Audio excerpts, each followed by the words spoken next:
सृष्टि की विशालता को लेकर इंसान के मन में हमेशा से कौतूहल रहा है।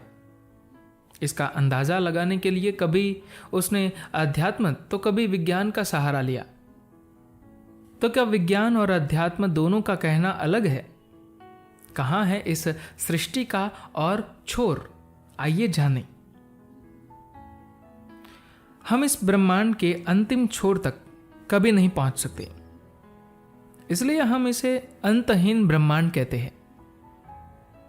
यह बात हमारी संस्कृति में हजारों वर्ष पहले बता दी गई थी। वैज्ञानिक अब इस सृष्टि को अंतहीन कहते हैं, जबकि योग में हम हमेशा से यह कहते आ रहे हैं।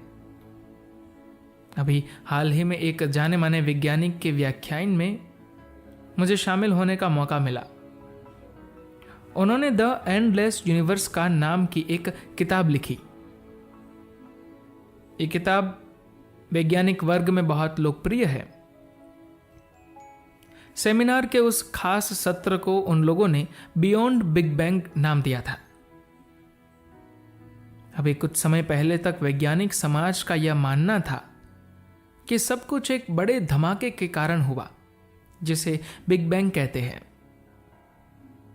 लेकिन अब वे कह रहे हैं कि केवल एक ही नहीं बल्कि कई धमाके हुए हैं। ऐसा माना जाता रहा है कि कुछ करोड़ साल पहले एक धमाका हुआ, जिसकी वजह से इन सभी ग्रहों, इस धरती और इस ब्रह्मांड का निर्माण हुआ। लेकिन अब वे कहने लगे हैं कि केवल यही एक धमाका नहीं हुआ, ऐसे कई धमाके हुए। ये बातें मुझे दिलचस्प लगती है क्योंकि ये सिद्धांत मुझे योगिक विद्या की तरह लगते हैं। ये कुछ ऐसा है जिसे हम अपने अंदर हमेशा से जानते हैं, लेकिन धीरे धीरे वे न केवल योगिक विद्या की तरह बातें करने लगे हैं, बल्कि उन रूप रचनाओं का भी वर्णन करने लगे हैं जिन्हें हम हमेशा से पवित्र मानते आए हैं और सदा पूछते रहे हैं। जैसा कि मैंने कहा, योगिक पद्धति में हम यह नहीं मानते कि आप इस ब्रह्मांड की तह तक जा सकते हैं और वहां मौजूद सभी चीजों को ढूंढ सकते हैं। वैज्ञानिक भी इसी निष्कर्ष पर पहुंचे हैं। जब वे कहते हैं कि यह एक अंतहीन ब्रह्मांड है, तो इसका सीधा सा मतलब है कि आप इसके बारे में कभी नहीं जान सकते कि यह आखिर है क्या, और न ही इसके एक सिरे से दूसरे सिरे तक सफर करके ये कह सकते हैं, अच्छा तो यह है सारा जगत।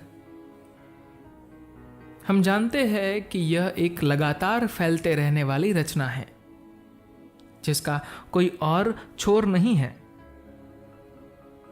आप इसके एक सिरे से दूसरे सिरे तक सफर नहीं कर सकते, क्योंकि जब तक आप दूसरे सिरे तक पहुंचेंगे ये और फैल चुका होगा। विज्ञान का एक बुनियादी सिद्धांत यह है कि इस ब्रह्मांड की कोई भी चीज जो प्रकाश की गति से चलेगी वह प्रकाश बन जाएगी।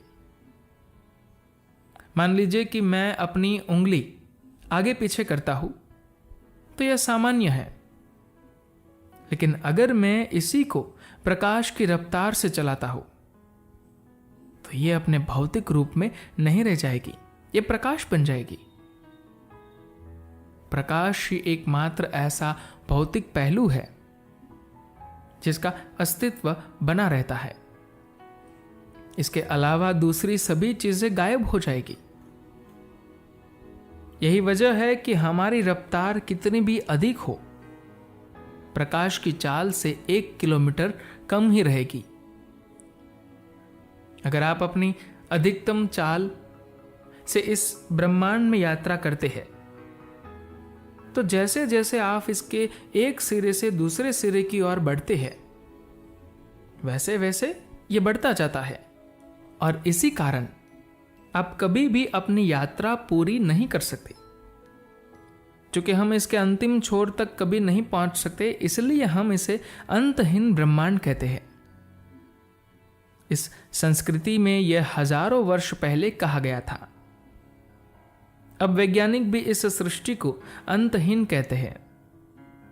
जबकि योग में हम हमेशा से यह कहते आ रहे हैं। इसीलिए इस रचना के बारे में जानने का सबसे अच्छा तरीका है कि हम अपने अंदर देखें। जो कुछ भी इस सृष्टि में घटित हुआ है वह सब किसी ना किसी तरह से इस छोटे से ब्रह्मांड, इस मानव शरीर में रिकॉर्ड हो चुका है। इस रिकॉर्डिंग की वजह से इस मानव शरीर में अस्तित्व का प्रतिबिंब झलकता है और इसी वजह से कहा जाता है कि इंसान की रचना ईश्वर की छवि के रूप में ही हुई है। तो यह बात जो योगिक सिस्टम में हजारों साल पहले कह दी गई वह हर धर्म में नजर आती है, बेशक थोड़े बिगड़े रूपों में। हमारा कहना यही था कि जो कुछ भी इस संसार में घटित हुआ है वह सब एक छोटे पैमाने पर आपके अंदर भी घटित हुआ है। अगर आप खुद को जान गए तो यह समझ लीजिए कि आप बाहर होने वाली किसी चीज से अनजान नहीं हैं। यह मानव शरीर इस पूरी सृष्टि का प्रतिबिंब है।